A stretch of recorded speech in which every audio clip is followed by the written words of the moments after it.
nga pala. Wait, ulit natin. Hello? Hello? Hello? Hello? Hello? Hello? Hello, ako nga pala si Reverse Guy. At guys, ngayon, turuan ko kayo ng bagong rotation. Okay. Hindi na sa blue. Pwede sa blue mag-start, for example, kapag link ka. Pero kapag hindi ka naman link or nangangailangan ng blue buff, red. Okay? Red. Red ang punta. Okay. So, tapusin natin tong red na to.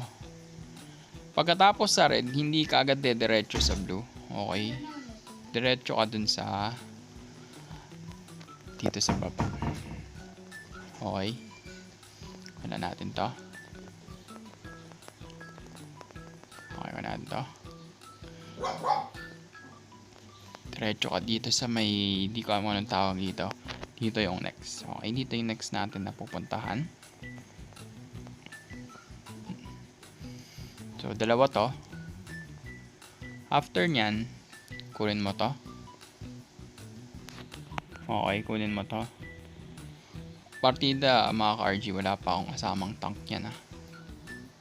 So, level 3 na tayo. Oras, 1 minute and 14 seconds.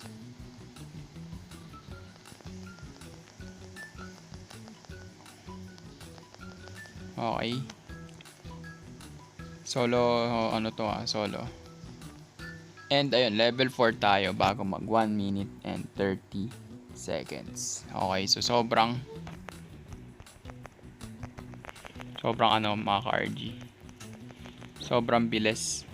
Sobrang bilis and in 1 minute and 30 seconds may 6 stack na agad yung ano natin, nimble blade. Okay?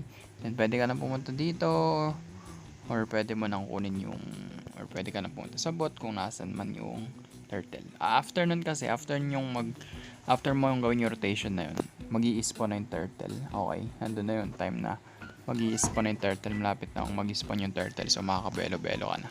So yun mga ka-RG, sana gustuhan yung tutorial natin. Hanggang sa muli, ako si Reverse Guy. Karoon yung bagong rotation. Okay, dapat inaaral nyo yun. Kasi kung hindi nyo inaaral yun, medyo mahuhuli kayo sa tamang pattern. Okay? Buya.